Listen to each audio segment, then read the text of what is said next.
এই ইসকনকে আগামী 72 ঘন্টার ভিতরে আজকে আপনাদের মাধ্যমে জানাচ্ছি, সরকারের কাছে অনুরোধ করছি, এই ইসকন নামের দলটিকে আগামী 72 ঘন্টার ভিতরে, এই ইসকন নামের জঙ্গি সংগঠনটাকে আগামী 72 ঘন্টার ভিতরে এই দেশ থেকে বিতাড়িত করা হোক। শুধু নিষিদ্ধ নয়, এরা এদেশে বসবাস করার কোনো যোগ্যতাই রাখে না। যেহেতু আমার মুসলমান 90% মুসলমান দেশে আমার একজন মুসলিম ভাইকে জবাই করে হত্যা করেছে, আর বড় বড় হুঙ্কার দিচ্ছেন। পশ্চিমবঙ্গের একজন মুখ্যমন্ত্রী, পশ্চিমবঙ্গের একজন মন্ত্রী হুঙ্কার দিচ্ছেন স্বৈরাচারী আওয়ামী লীগ বিভিন্ন ছত্র নামে ছত্রবেশে বাংলাদেশে বিভিন্ন ব্যানারে তারা উচ্ছৃঙ্খল, অনিয়ম এবং বড় ধরনের ভয়ঙ্কর একটি ষড়যন্ত্র করছে।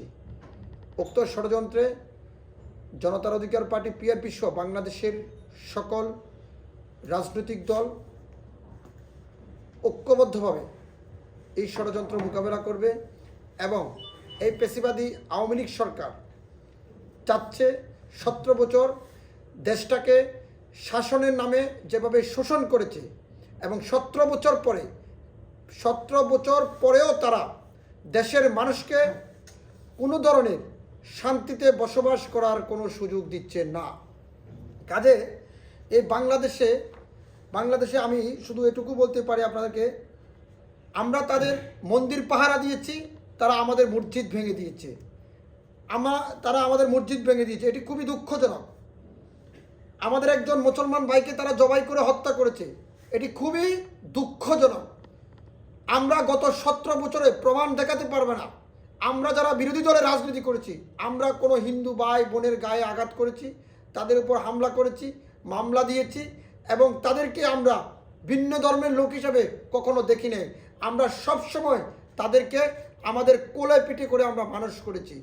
কিন্তু এই 17 বছরে হিন্দুদের মন্দিরে যতগুলো হামলা হয়েছিল, সবগুলো হামলার সাথে আপনারা সোশ্যাল মিডিয়াতে দেখবেন, সবগুলো হামলার সাথে আওয়ামী লীগ জড়িত ছিল। এখানে বিরোধী দলের কোনো নেতাকর্মী জড়িত নাই। আজও ঠিক সময়ে সবগুলো হামলার সাথে আওয়ামী লীগ জড়িত এবং আওয়ামী লীগ এটি চক্রান্ত করে সরকারকে বেকায়দা ফেলার জন্য এবং যারা 17 বছর বিরোধী রাজনীতি করেছে তাদেরকে মোকাবেলার জন্য সর্বোচ্চ প্রস্তুতি নিচ্ছে। কিন্তু এই পেশিবাদী সরকার বাংলার মাটিতে 17 বছর আরও 1700 বছরও আসার কোনো সম্ভাবনা আমরা দেখছি না। কারণ তারা যে পরিমাণ পাপ করেছে, এটা মুছতে 1700 বছর লেগে যাবে। তারপরে কি হবে সেটা আল্লাহ পাক ভালো জানে। আমি শুধু বাংলাদেশের হিন্দু বৌদ্ধ, ধরেন হিন্দু ভাইরা লেখেন যে হিন্দু বৌদ্ধ ঐক্য পরিষদ, আবার তারা লেখেন তারা সংখ্যালঘু। আমি এই জায়গায় আপনাদের কাছে একটু যোগ করতে চাই, হিন্দু বৌদ্ধ ঐক্য পরিষদ হলে তারা 90% মুসলমানের দেশে মুসলমানগুলো গেলে কোথায়?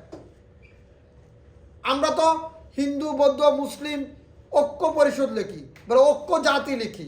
আমরা চাই হিন্দু বৌদ্ধ খ্রিস্টান মুসলমান সবাই মিলে এই বাংলাদেশটাকে সুন্দর করে সাজাই, এই বাংলাদেশটাকে সুসংগঠিত করি। কিন্তু আমাদের সেই সুসংগঠনের মাঝে এই পেশিবাদী আওয়ামী লীগ সরকার বারবার বাধা প্রদান করেছে। কিন্তু আমার কেন জানি মনে হচ্ছে যে হিন্দুদের ব্যানারে ছাত্রলীগ আওয়ামী লীগ সহজে ঢুকেনি। কারণ যেভাবে ধরেন আপনাকে যদি বাবু গয়েশ্বরের উপর যখন হামলা হয়েছিল তখন হিন্দু ভাইরা চুপ কেন ছিল? যখন বিশ্বজিৎকে প্রকাশ্য দিবালোকে এই পেশিবাদী সরকারের সময় হত্যা করা হয়েছিল, নির্মমভাবে তাকে কুপিয়ে জখম করে হত্যা করা হয়েছিল, তখন হিন্দু ভাইদের আবেগটা কোথায় ছিল? তাদের আবেগটা কোথায় তখন কাজ করেছিল? যখন চট্টগ্রামে আওয়ামী লীগের মেজবানে পায়ের তলায় পড়ে 8 জন হিন্দু মারা গিয়েছিল, যেটি সোশ্যাল মিডিয়ায় অনেক আলোচনার জন্ম দিয়েছিল, কই তখন ইসকনের প্রতিবাদ কোথায় ছিল? তখন এই 21 মোনা ভীষ্মর প্রতিবাদ কোথায় ছিল? আমি